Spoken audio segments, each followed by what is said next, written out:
Welcome back to part 2 of the painting of Scorpion from Mortal Kombat. On this video, I'm going to walk you through some of the key steps and processes which I use to complete the painting.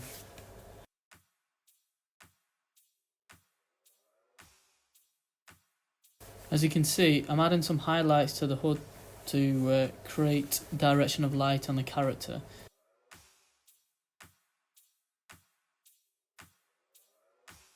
I can see that the head shape appears slightly elongated and a little bit narrow, but don't worry about that, we'll tackle this problem later on in the video. You'll notice that I'm using the upper slider on the left hand side of the screen, which I'm using to change the brush size to create the paint strokes that I want to apply. The opacity, which is a bottom slider, will remain at 100% throughout, as I'm using the pen pressure to create the effect that I want to achieve.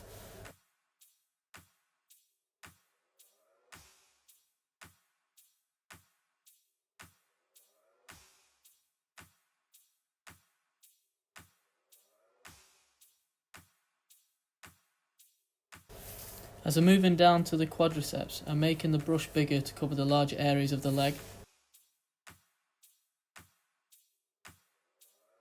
You'll notice reference lines that are in the undercoat layer. I put them there to represent where the folds appear in his trousers. I'm actually bypassing my own references because I'm looking at the picture that I'm using as a reference and I want to change the direction of the fold slightly. This is perfectly fine because a reference is just used as an aid and can be altered if needed. You can see that I'm literally just adding simple brush strokes to represent folds going down the trousers, so I'm not being too accurate with it, and it certainly doesn't match perfectly to the image that I'm copying from. My point of view is art becomes pretty boring and tedious if you spend too much time trying to match perfectly to the image.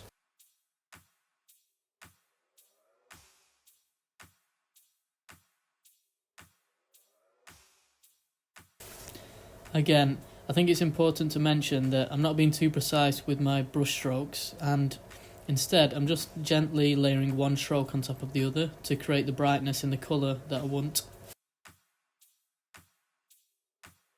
I've added a bit more pressure on the brush stroke to create a bolder colour and line which will define the bottom of his top where the trousers meet.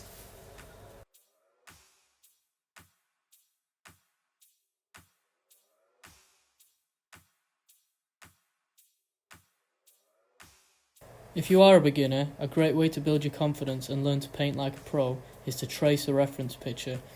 Personally, I don't really get much satisfaction from doing that anymore, but it has helped me to paint much better, and the reason for it is because I've not had to spend too much time sketching and drawing outlines. I've just been able to focus on painting.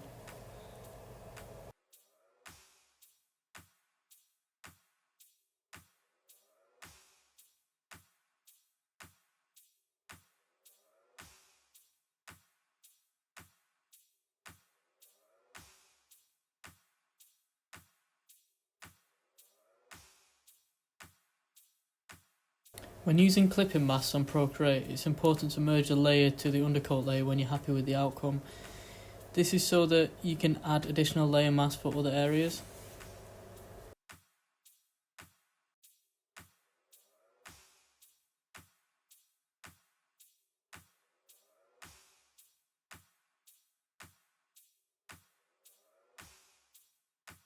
So I've finished painting the lighter shades and highlights on the top and trousers.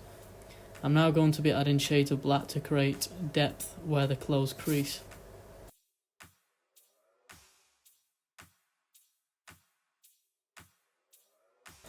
Just a quick tip that will help you along the way is to make sure that you create a separate layer, which I normally keep at the top, which will be used to dab colours of interest so that you can quickly refer back to them if needed.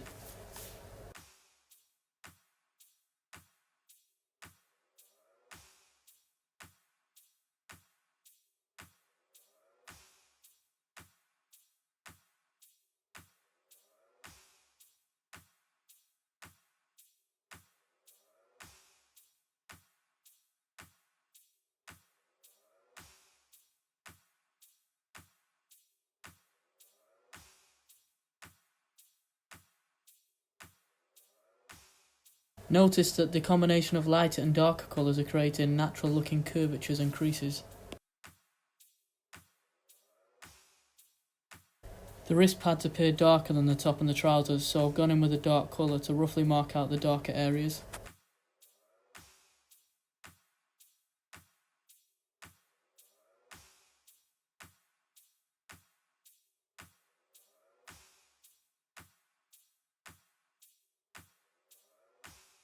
If you haven't yet seen part 1, go ahead, pause the video and check it out.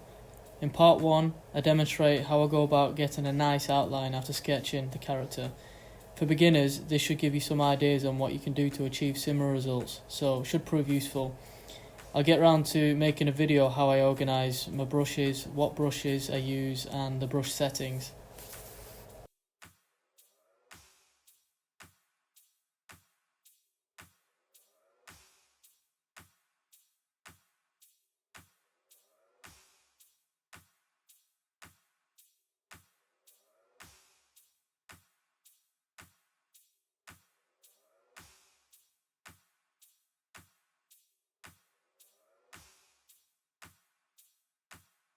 I've finished applying shades to the dark clothing now, so I'm moving on to the orange. The way I normally tackle applying darker shades to a light colour is to select the colour on the undercoat using the colour picker and then find a darker shade of that colour on the colour wheel. Try to match the colour on the colour wheel to what you would see in the reference picture. It's not going to be 100%, but a good comparison will do.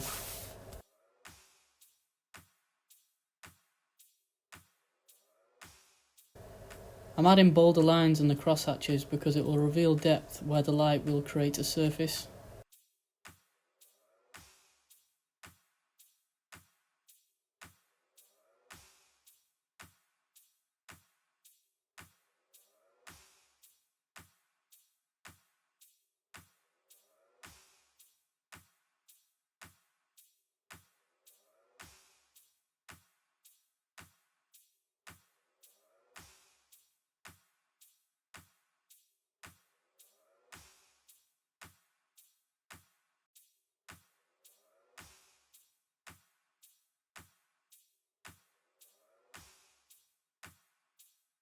I'm using the smudge tool every so often to blend the darker areas to fade in with the orange.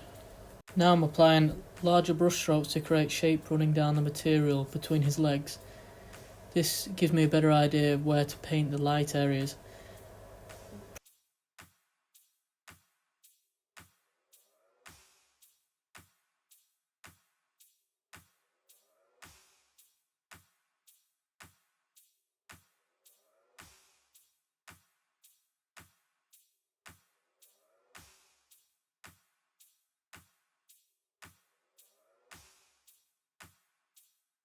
The diamond shape's starting to look more pronounced as I'm building on each stroke where the stitches would be. Lighter shades around the stitching create a realistic appearance, which is what I'm aiming for.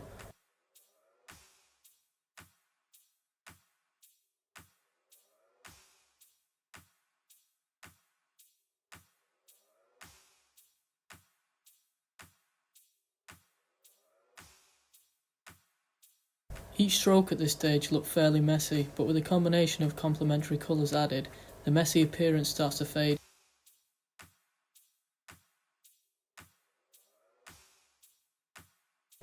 You'll see that I've accessed the colour wheel to select a lighter shade of orange to paint in the midtones and highlights.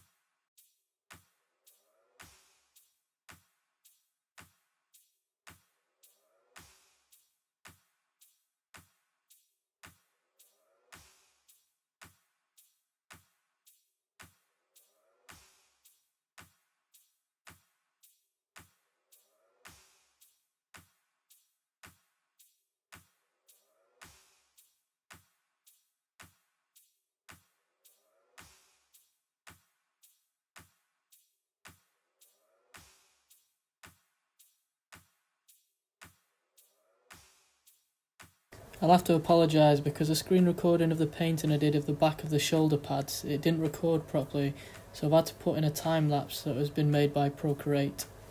I'm using the colour picker to find lighter shades of the dirty orange colour and I'm going to use the colour wheel to select a more suitable shade to bring out the depth. If you notice, this time the lighter colour is revealing the depth because it's a darker area. Using the muddy shade of orange from the back of the shoulder strap, I'm now lightly establishing darker midtones on the front strap. This is going to complement the more bold, darker colours that are going to represent the depth.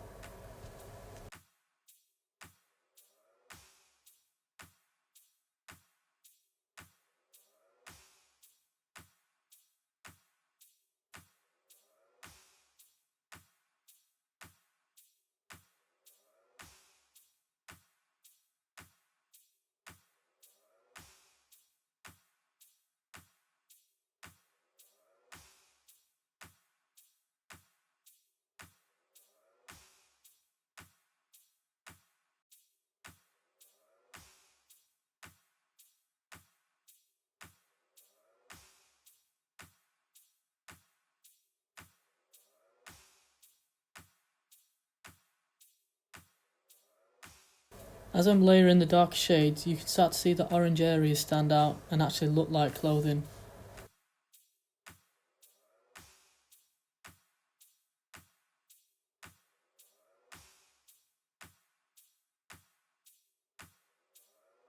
I'm now selecting a complementary colour to blend in with the yellow-orange colour to provide a more natural appearance to the material. I've created a separate layer so that the intense orange colour I've used is non-destructive to the shading that I've already done.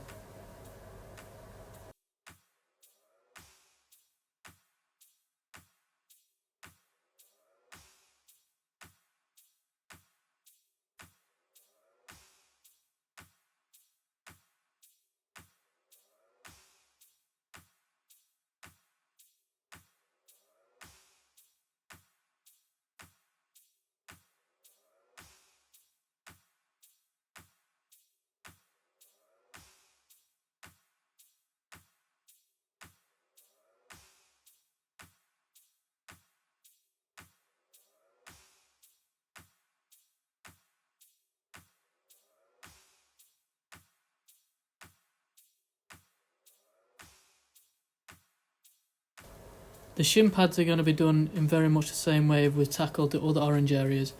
First we're going to establish the darker areas, then the lighter ones. We can add more bold colours as and when. There are details that I intentionally didn't add in the undercoat because it would have made adding details in the painting stage more time consuming.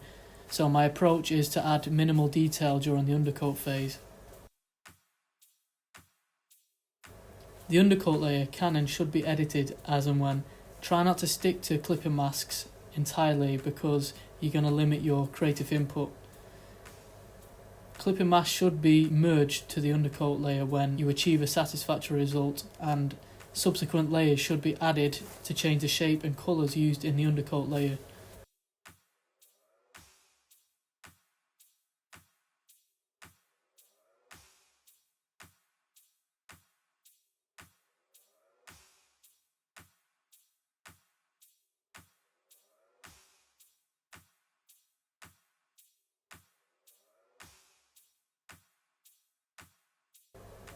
The heel is looking slightly unnatural at this point. Don't worry about that, it's going to be sorted out at the end.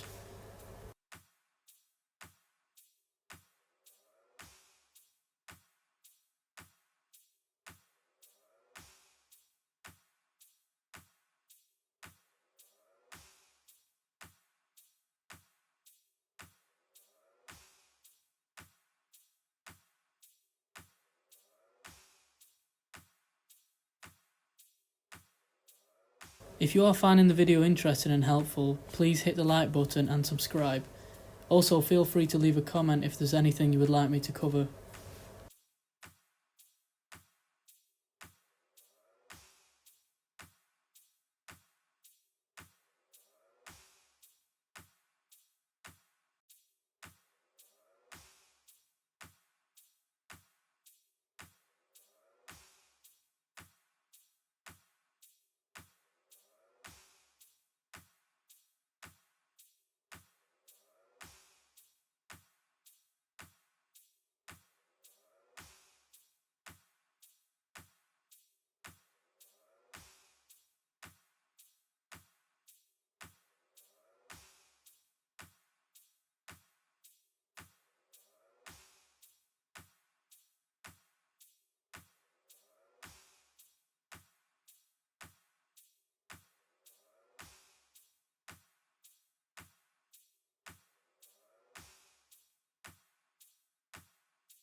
I'm now merging the clipping mask to the undercoat layer, which is pretty much not the undercoat layer anymore.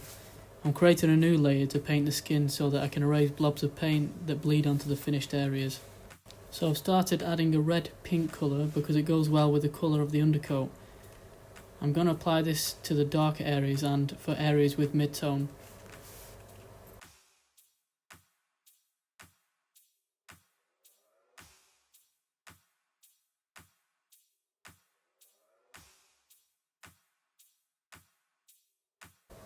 I can see that the left arm, as we're looking at him, is slightly more beefy than the right, so we'll get that sorted at the end.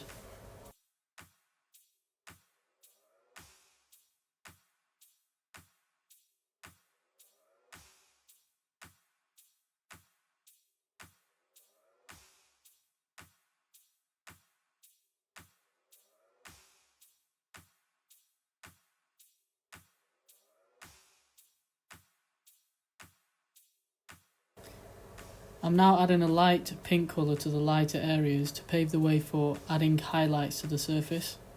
Using the pen pressure, I'm pressing on a little harder to create the brighter shades of the pink.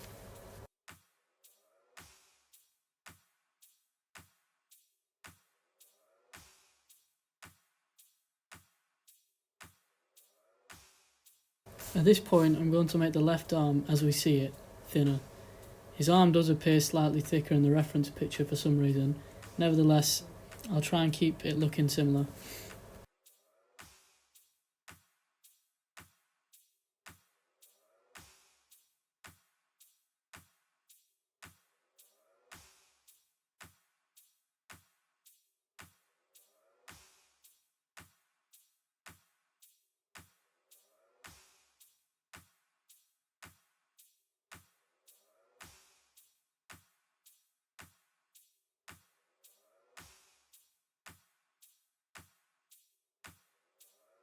At this stage, I'm sampling colours of the skin to try and find the shade that I want. If needed, I'll adjust the colour using the colour wheel.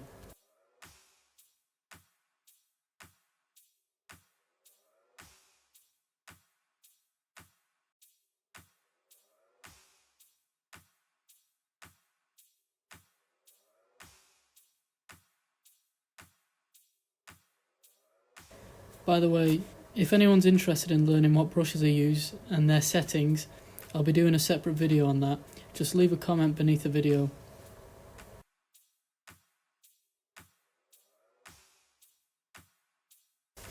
If you are new to digital art, I'd advise you to avoid sampling the colours from the reference picture because you can end up depending too much on the reference. You're going to improve your skills greatly by learning how to use your imagination and selecting colours from the colour wheel that you think will go. Trust me on that one.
So what I'm doing now is I'm changing the areas that I picked up on earlier in the video. I'm going to make his head shorter and a bit wider, and also drop the hood down.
I'm coming to the end of the painting now, so I'm just brushing up on the things that needed changing, things that I picked up on earlier.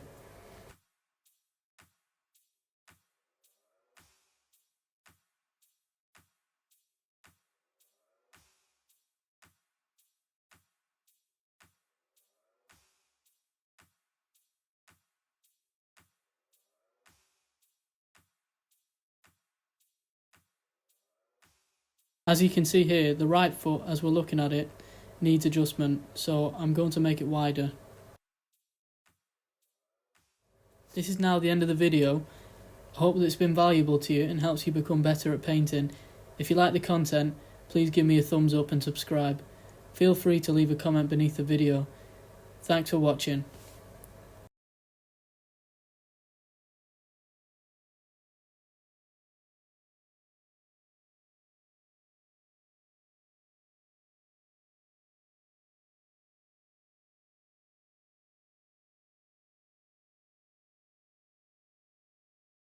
Get over here!